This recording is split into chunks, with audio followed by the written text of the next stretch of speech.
¿Qué tal? Muy buenas tardes y bienvenidos un día más a esta que es su casa. Es miércoles, así que empezaremos a repasar agenda de esta semana y también de la próxima, porque tenemos alguna cita para los más peques y sabemos que para ellos hay que abrir la agenda cuanto antes. Además, hablamos del Teatro A Fundación y las entradas son limitadas. Como es miércoles, también estará con nosotros Marcos Fernández, nuestro veterinario de cabecera. Tendremos aquí también la sección jurídica con David Alfaya, pero antes vamos a volver, como era habitual antes los miércoles, a hablar de salud y lo vamos a hacer a través de este libro, El secreto de la buena digestión, y también a través, o más bien con su autora. Ángeles Quintas, ¿qué tal? Muy buenas tardes, bienvenida. Buenas tardes.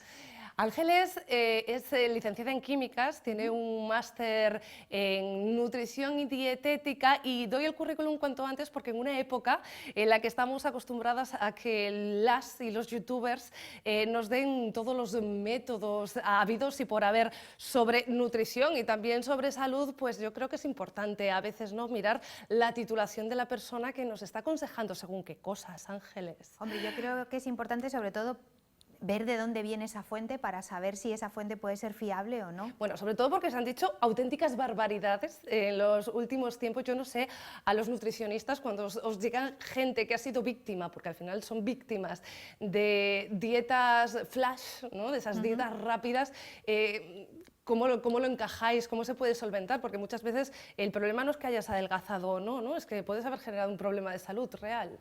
Claro, o sea, sobre todo cuando alguien quiere adelgazar, lo primero que tiene que hacer es ponerse en manos de alguien que realmente sepa del tema, porque estamos jugando con la salud de las personas. Lo que no puede ser es que tú adelgaces peso a costa de que tus analíticas, por ejemplo, empeoren mucho, que tu estado de salud se vea muy deteriorado. Al final no tiene sentido. Es decir, no solamente buscamos la parte estética, sino también estamos buscando la salud.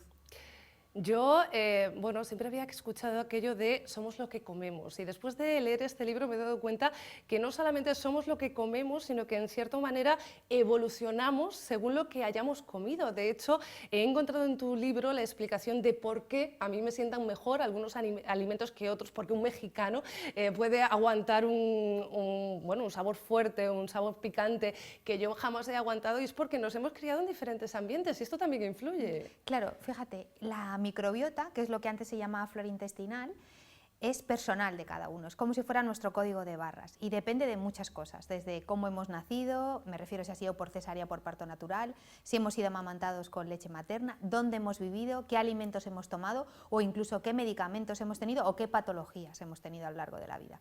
Dependiendo de cómo sea nuestra microbiota, la diversidad que tenga esa microbiota, pueden sentarnos mejor distintos alimentos. ¿Las intolerancias también pueden estar relacionadas? Sí, habría que diferenciar entre intolerancia y alergia. Las alergias es cuando nuestro sistema inmune ya se ha puesto alerta y una alergia es una alergia, ahí no hay vuelta de hoja, pero en el caso de las intolerancias sí que se ha visto que están muy relacionadas con una alteración en esa microbiota. Entonces, lo primero que habría que hacer cuando detectamos una intolerancia es ver qué grado de intolerancia tenemos, porque, por ejemplo, ahora está muy de moda la intolerancia a la lactosa, ¿no? Hay mucha gente que se quita toda la lactosa, toda la leche, porque piensa que se ha dado cuenta que la leche le sienta mal, pero es verdad que la concentración de lactosa que nosotros encontramos en la leche es mucho más grande, pero es mucho más pequeña en el queso y menos si es de oveja de cabra. Entonces habría que ver qué grado de intolerancia tengo, porque a lo mejor no voy a tolerar la leche de vaca, pero me estoy perdiendo un queso de oveja y de cabra que es maravilloso. Este libro se centra sobre todo en el gran desconocido, ¿no? Porque hablamos muchas veces del estómago, por ejemplo, pero no hablamos del intestino, y ojo la cantidad de síntomas que nos hablan de un mal funcionamiento del intestino y que nunca hubiéramos pensado en él, como por ejemplo la litosis, ¿no? Sí, hay algunos que rápidamente vamos a relacionar, ¿no? Por ejemplo, el hecho de que me hinche al final del día como un globo, que tenga diarrea, que tenga estreñimiento, eso siempre lo voy a pensar, pero luego hay otros síntomas que no voy a relacionar directamente con el intestino, como puede ser dolor de cabeza, manchas en la piel, dolor en las articulaciones. Eso muchas veces está relacionado con una disbiosis, que quiere decir que no tengo los bichitos adecuados en el sitio adecuado, o con una hiperpermeabilidad, es decir, que ese intestino está dejando pasar sustancias a mi torrente sanguíneo que no deberían de pasar. y eso hace que mi cuerpo reaccione con estos síntomas que en un principio nunca relacionaría con que algo está pasando mal en mi intestino. Ahora que hablas de diarrea y estreñimiento, otro dato que a mí me ha resultado curioso, yo siempre creí que si no ibas todos los días al baño eras una persona estreñida, pero no, parece que la estadística nos da una horquilla más amplia, ¿no? Se considera normal desde 2 veces al día hasta 3 veces por semana. Lo que sí no podemos hacer es tomar laxantes para ir al baño de manera habitual. ¿Por qué? Porque los laxantes pueden hacer, por ejemplo, que no se absorban de manera correcta el calcio, el hierro o algunas vitaminas liposolubles. Entonces, si yo realmente necesito un laxante para ir al baño de manera regular, lo primero que tengo que hacer es repasar mi alimentación, ver si estoy tomando suficiente cantidad de fibra, suficiente cantidad de agua, si estoy haciendo ejercicio, si me estoy moviendo, si estoy utilizando la postura correcta, y luego si todo eso está bien, entonces ya daremos un paso más allá y miraremos la microbiota. Pero muchas veces simplemente analizando los pasos anteriores ya conseguimos arreglar ese problema. Oye, lo de microbiota funciona porque claro, lo de la flora intestinal nos lo metieron entre oreja y oreja, yo creo que a través de diversos anuncios de la tele. ¿Vosotros creéis que va a calar el nuevo término? Claro, es que realmente flores no tenemos, entonces realmente lo que tenemos sí, son dentro bichitos, son, ¿no? claro, bichitos, microorganismos, por eso cambiarle el nombre. Bueno, decir que a veces es eso, que nos entran por los ojos las cosas fáciles. Este libro es de los fáciles de leer porque, bueno, muchas veces gracioso, porque tú lo que haces también es adentrarnos en según qué casos a través de anécdotas reales de gente que se ha encontrado con problemas y soluciones. También, ¿cómo has hecho la criba para encontrar esos casos? Claro, al final intenté que fueran casos reales, pero sobre todo que la gente se pueda sentir identificado con ellos, ¿no? Que pues desde el caso de una persona que tiene halitosis continua y no sabe por qué o no consigue identificarlo, y era porque se levantaba a mitad de la noche a beber leche y no se cepillaba los dientes, entonces había una fermentación, o no sé, hay 1000 casos de gente que me he ido encontrando a lo largo de toda mi trayectoria, y sobre todo la idea del libro era que lo abrieras por donde lo abrieras te enganchara y que te apeteciera seguir leyendo, porque el proceso de la digestión es un proceso complicado, lleno de reacciones químicas, que si te lo cuentan como si es un libro de ciencias, pues como que te va a echar un poco para atrás. Entonces, algo que hacemos por lo menos 3 veces al día, que fuera muy atractivo a la hora de poder leerlo. Bueno, cosas como enseñarnos a ir al baño, ¿no? Que parece algo muy simple, que hacemos desde que nacemos prácticamente, pero ojo, que hay incluso trucos como levantar las piernas. Hay un músculo, que es el músculo puborectal, que lo que hace cuando nosotros nos sentamos en el baño de manera, ¿no? en los baños normales, que prácticamente tenemos un ángulo de 90 grados, este músculo puborectal lo que hace es que a nivel, como si fuera una lazada, tira hacia atrás de mi intestino grueso, de tal manera que la parte final de mi intestino grueso forma un codo. Claro, eso es difícil para ir al baño. Sin embargo, si yo elevo los pies sobre una butaca, sobre, no sé, un escaloncito o algo que tengamos en casa, o la barra esta que tenemos para desayunar, ese músculo puborectal ya deja de estar tenso, de tal manera que consigo la verticalidad en mi intestino grueso, y eso facilita mucho ir al baño. O sea que nos deberían, los arquitectos y diseñadores nos deberían hacer seguramente los baños más accesibles. También sí, es complicado, claro, o sea, deberíamos de tener los pies en alto. Si te fijas, cuando tienes niños pequeños y llevan pañal, el niño pequeño siempre se pone en cuclillas cuando va a hacer caca. ¿Por qué? Porque es la posición natural en la que ese músculo puborectal no está tirando hacia atrás. La posición de los baños antiguos, de hecho. La posición de los baños antiguos, eso es. Sí. Bueno, ya ven ustedes que pueden aprender un montón de cosas. De hecho, bueno, saben que también aquí en redacción por las mañanas tenemos debates muy intensos. Me dijo Barci Varela que te iba a preguntar en la radio por ese trasplante de heces. Lo comentábamos en redacción, yo era una práctica que conocía, lo que desconocía era que era tan antigua. Yo pensé que hablábamos de medicina moderna. No, era algo que ya se hacía en China, que se llamaba la sopa amarilla, y fíjate, en la Segunda Guerra Mundial los soldados americanos tenían grandes diarreas y los beduinos les recomendaban que tomaran heces de camello calientes, porque ahí lo que estaban haciendo realmente era un trasplante fecal para parar esa diarrea. Hoy en día no se hace así, ¿no? Pero es verdad que en España solamente es legal utilizarlo para un tipo de colitis muy, muy concreta, pero ya existen bancos de heces y es un poco el futuro. O sea, existen bancos de heces privados, en los que hay uno en Asturias, en el que lo que ellos te proponen es congela tu microbiota cuando eres joven y tienes una microbiota sana y diversa, por si más adelante la puedes utilizar.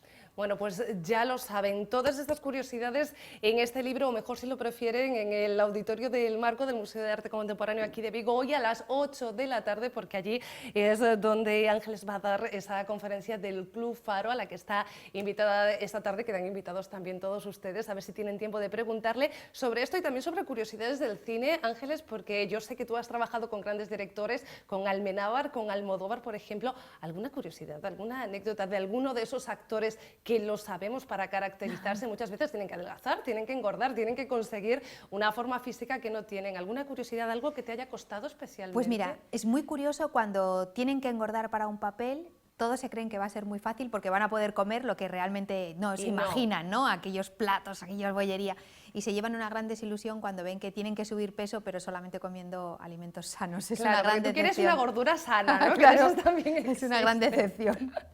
Ángeles Quintas, muchísimas gracias, de verdad, me ha encantado el libro, seguiré leyéndolo con atención, gracias. Gracias a ti. Y ustedes, nada, no se me muevan de ahí porque tenemos muchos más asuntos que tratar y lo primero es ir a Fundación con una cita para este mismo fin de semana. Esperando a Godot, de Samuel Beckett, interpretada por Pepe Villuela, Alberto Jiménez, Juan Díaz, Fernando Albizu y Jesús Lavi, bajo la dirección de Antonio Simón, llegará el viernes 7 de febrero al Teatro A Fundación de Vigo, con sesión a las 8:30 de la tarde. Esperando a Godot es hoy en día más que una obra de teatro, es un clásico del siglo XX que ya forma parte del acervo cultural colectivo.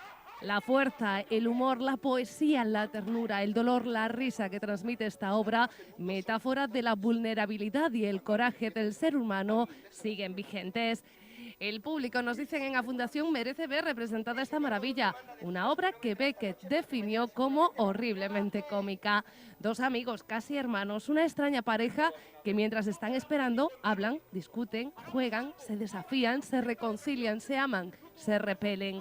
Llega otra extraña pareja, aún más extraña, y el juego se diversifica. Godot no llega, pero llega su emisario. Raudales de humanidad en personajes desamparados, errantes, desconectados, que nos recuerdan que el ser humano, aun en situaciones muy difíciles, es capaz de levantarse, o por lo menos, como hace Estragón al final de la obra, de volverse a poner los pantalones, que a falta de cinturón se ata con una humilde cuerda. Un espectáculo fundamental en la humanidad y la comicidad de sus sensacionales actores, en palabras y en espacio, en poesía y en humor.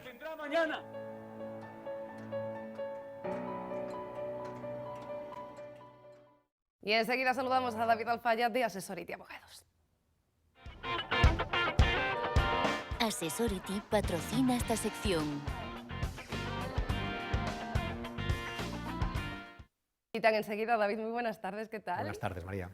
Está aquí, saben, como siempre, para hablar de asuntos jurídicos, pero también de asuntos que nos competen a todos. O sea, no estamos hablando de grandes juicios, sino de reclamar lo que muchas veces es nuestro. Llevamos unos días hablando de abusos bancarios, pero yo quiero ahondar un poco más en este tema y saber cómo podemos nosotros mismos reclamar o empezar a reclamar, que por cierto, lo de los abusos bancarios es una de las principales reclamaciones en España. Sí, después de las telefonías ¿Sí? y la reclamación de vuelos, es la segunda reclamación, los abusos bancarios. A todos nos pasó en alguna ocasión de ir al banco y que algo que hicieron no nos gusta, nos cobraron una comisión, nos cobraron algo de más o cobraron algo más. Esas son las situaciones donde queremos reclamar y debemos reclamar a los bancos. Vamos a recordar, ¿cuáles son las principales cosas que podemos reclamar?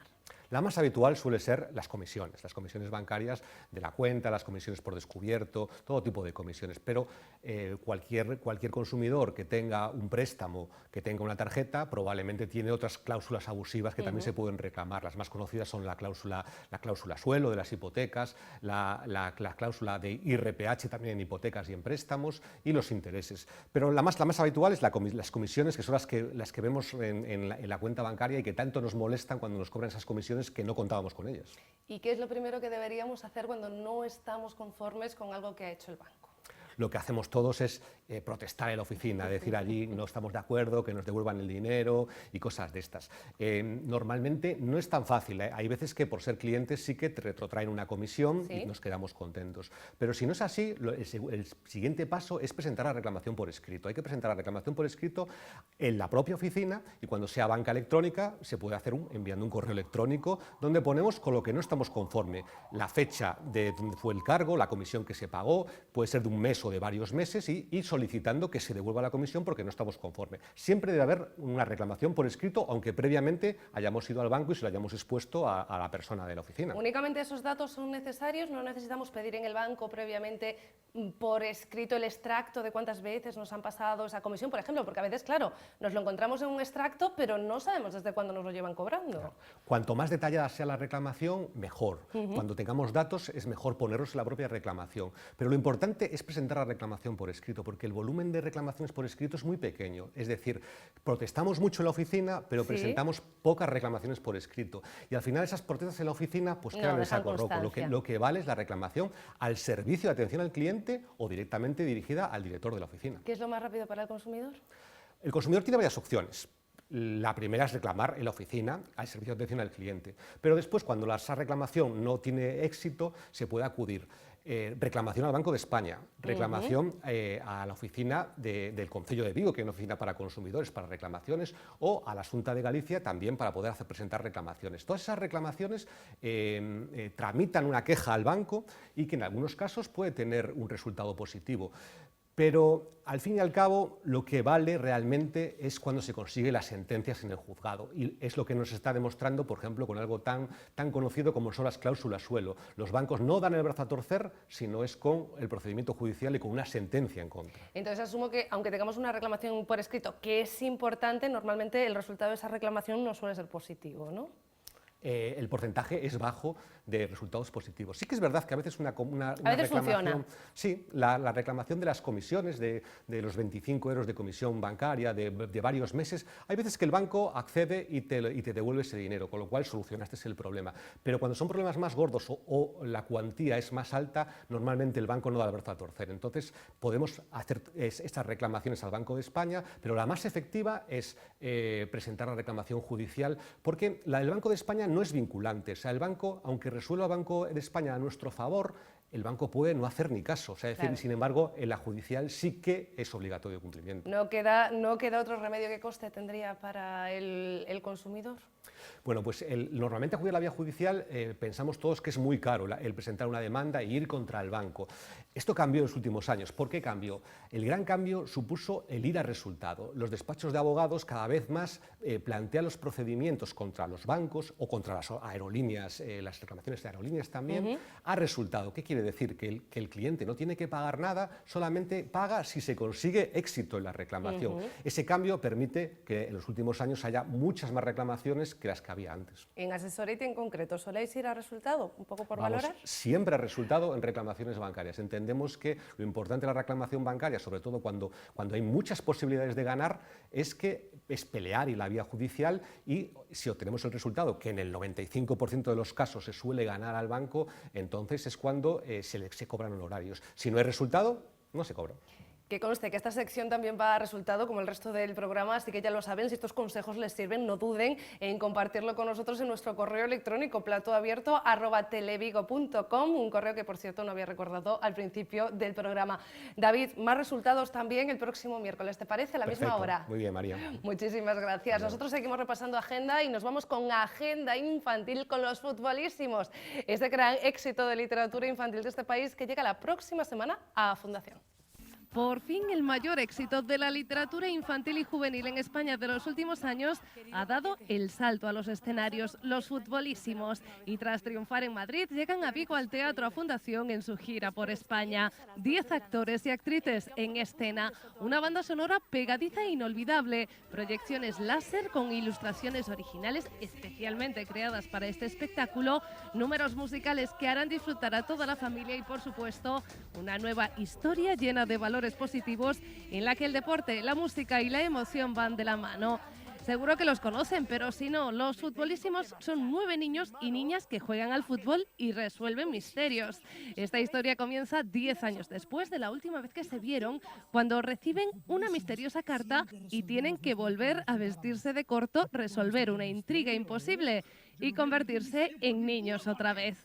El musical se podrá ver el próximo sábado 15 de febrero a partir de las 5 de la tarde en el Teatro A Fundación de Vigo. Las entradas se pueden adquirir ya en la web ataquilla.com. Y que te vaya muy bien.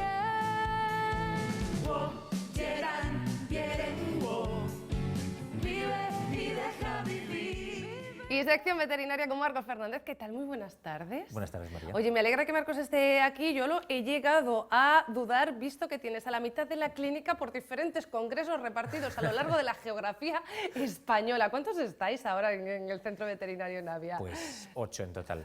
Bueno, o sea que hay suplentes, Sí, ¿no? sí, hay suplentes. Pero has tenido algunos por ahí repartidos, o sea, no estoy Sí, porque mintiendo. coincidió este fin de semana pasado pues varios congresos y áreas de formación, entonces pues un par de compañeras estuvieron repartidas por ahí.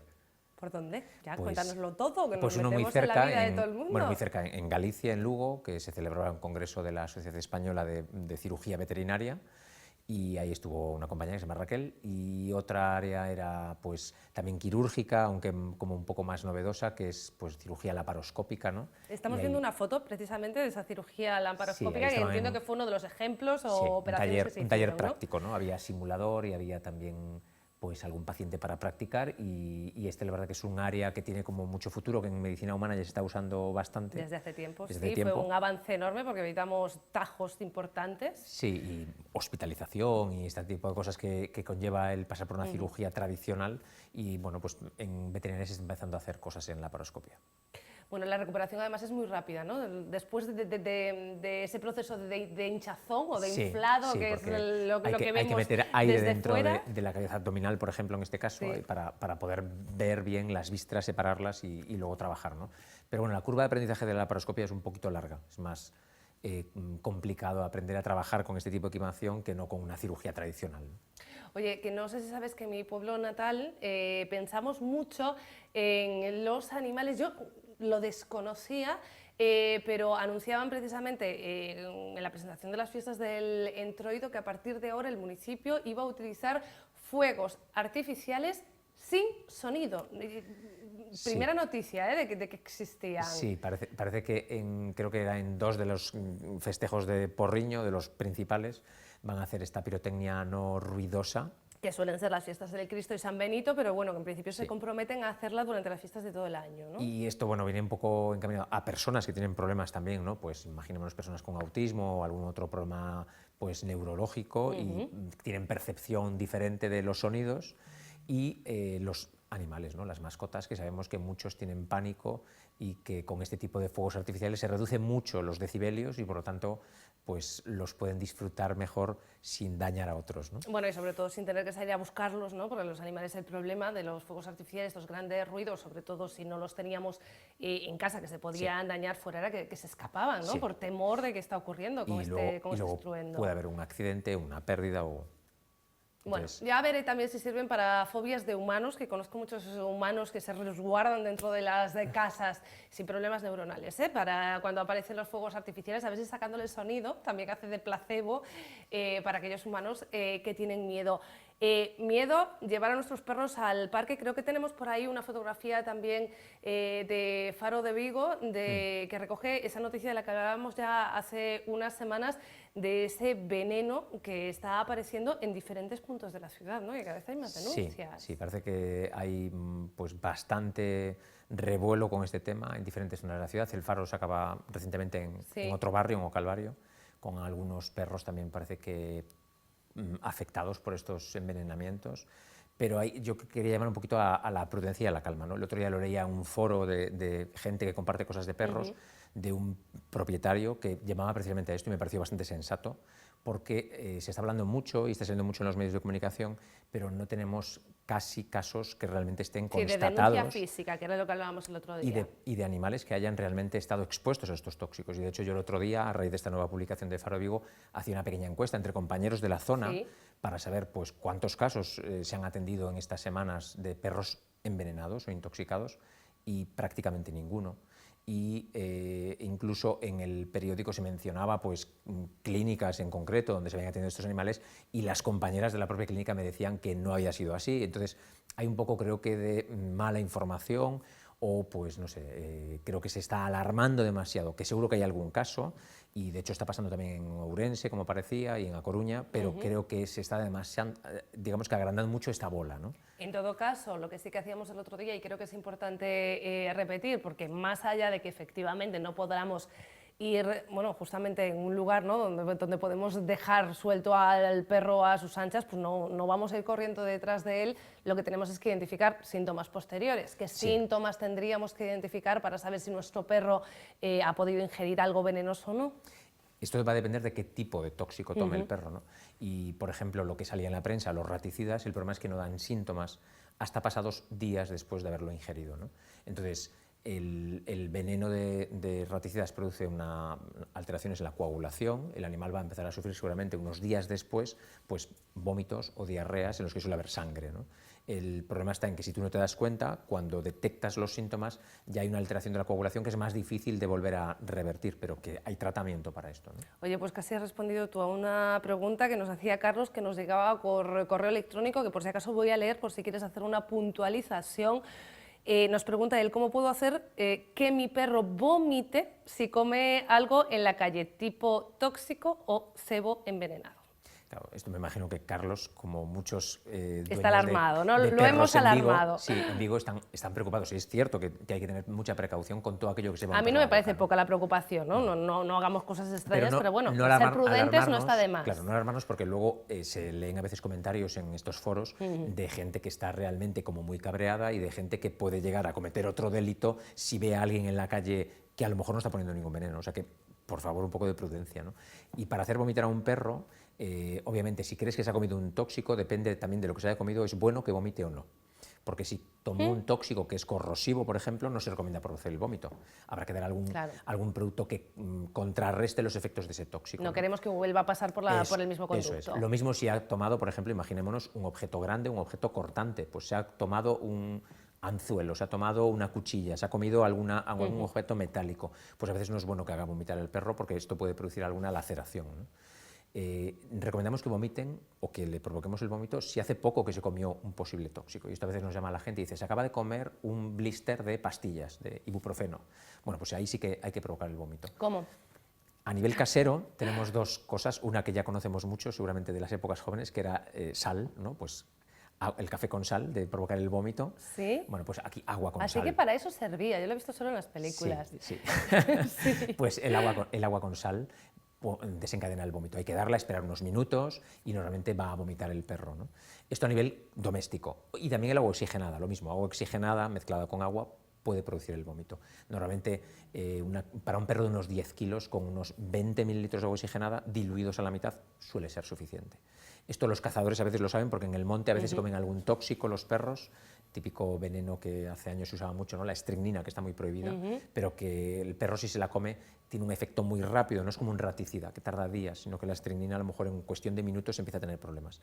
Por eso hay que hacerle vomitar pronto. Si no, lo ideal es acudir a una clínica veterinaria y hay medicamentos que podemos poner tranquilamente intravenosos y que el perro vomite y se quede mejor que no con el agua oxigenada que va a irritar la mucosa gástrica, ¿no? Pues lo mejor siempre preguntar, llamar o acudir directamente a una clínica veterinaria. Marcos Fernández, como siempre, muchísimas gracias. Nos vemos el próximo miércoles. Nos vemos la semana que viene. Gracias, María. Señores, ya ustedes los veo mañana mismo entre las 2:30 y 3 como siempre. Ahora los dejo con el debate con Marci Varela.